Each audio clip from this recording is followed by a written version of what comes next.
The math suggests that it's possible that not one of you will reach the magic number of 1,237 delegates before the Republican convention, which would mean a contested convention. Let's go back to Salem Radio's Hugh Hewitt. Thank you, Jake. Governor Kasich, the math and the map say that you can only become the nominee if, in fact, there is a contested convention. If we arrive on the shores of Lake Erie, Donald Trump has the most delegates. Why shouldn't the person with the most delegates, even if it's not a majority of delegates, be the nominee? Well, first of all, let's not, the math doesn't tell the whole story in politics. The great thing about politics, the reason why we watch it is because what's true today is not necessarily true tomorrow. So let's not get ahead of ourselves. Secondly, look, when you went to school up there in Salem, Ohio, okay, if you got an 86, you got a B. Because everybody else had an 84 didn't mean you got an A. So you just have to win enough delegates to be the nominee. And frankly, I don't know if we're going to get at a convention like that, but if we do, I was at one in 1976 as a wee lad and supported Ronald Reagan and actually worked directly with him. He tried valiantly. He lost. Gerald Ford won. The party was united. Gerald Ford served the country great by pardoning Richard Nixon. He lost the election probably because of that, but he put America first. And we were healed as a party. So, look, you have to earn the delegates in order to be picked, but let's not get ahead of ourselves. We don't know what's going to happen because we still have about half the delegates to be selected.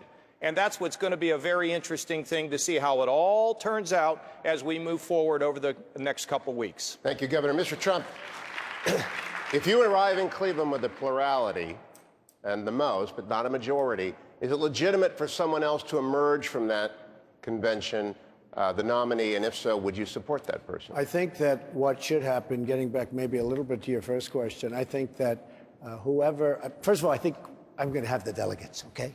I think. Let's see what happens. Let's see what happens.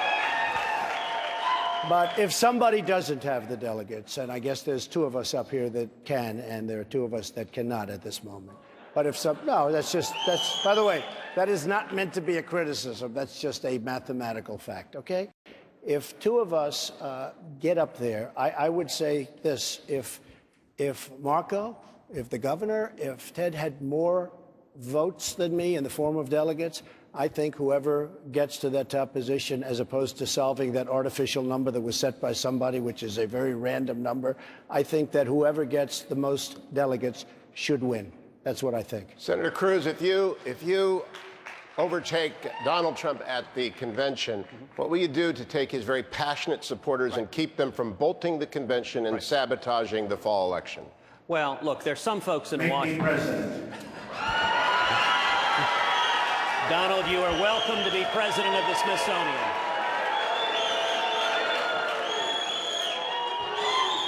There's some in Washington who are having fevered dreams of a brokered convention. They're unhappy with how the people are voting, and they want to parachute in their favored Washington candidate to be the nominee. I think that would be an absolute disaster, and we need to respect the will of the voters. It's one of the reasons why in the course of this election, listen, everyone up here has worked very, very hard, but Donald is right. There are only two of us that have a path to winning the nomination, Donald and myself. At this point, I have roughly 360 delegates. He has about 100 more than I have. We have at this point beaten Donald in 8 separate states all over the country, geographically, from Maine to Alaska, from Kansas to Texas, all over this country. We have beaten him. And so for the people at home, if you're one of the 65–70% of Republicans who recognizes that if we nominate Donald Trump, Hillary wins. That's why the media wants him to be the nominee so much. If you recognize that, then I want to invite you, if you've supported other candidates, come and join us. We are seeing candidates coming together and uniting. It's why Carly Fiorina endorsed me yesterday. It's why Mike Lee endorsed me today.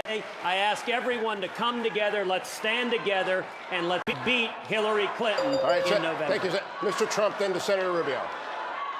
I listen and I watch Ted on television, and when he speaks, and he's always saying, I'm the only one that beat Donald in 6 contests, and I beat him. But I beat him in 13 contests. He never mentions that. And let me just tell you another little minor fact. I have about 1,600,000 votes during this primary season, more votes than Ted. The other thing is, I beat Hillary, and I will give you the list. I beat Hillary in many of the polls that have been taken, and each week I get better and better. And believe me, I haven't even started on her yet. Senator Rubio. Let me tell you what this election is about for me. And I get all the delegate math and all that debate. Let me tell you what it's about for me. On Tuesday night, I didn't do as well, obviously, as I wanted to, and I was a little bit disappointed when I got home. And my wife told me a story that night, which is the reason why I can get up the next day and keep fighting. There's a gentleman here in South Florida who just got out of surgery, and his doctors told him he needs to be home resting. But every afternoon, he takes his little aluminum chair and he sits outside of an early polling center and holds a sign that says Marco Rubio. Because for him, I symbolize all the sacrifices that his generation made so their children could have a better life than themselves. That gentleman has not given up on me, and I am not going to give up on him. I am going to work tirelessly every single day because this election is too important. What's at stake is the future of this country. And I believe that at the end of this process, this nation will make the right choice. Because I've always believed that God has blessed America, that God's hand is upon this country, and that its greatest days are yet to come. Thank you, Senator. Let's turn back to Steve.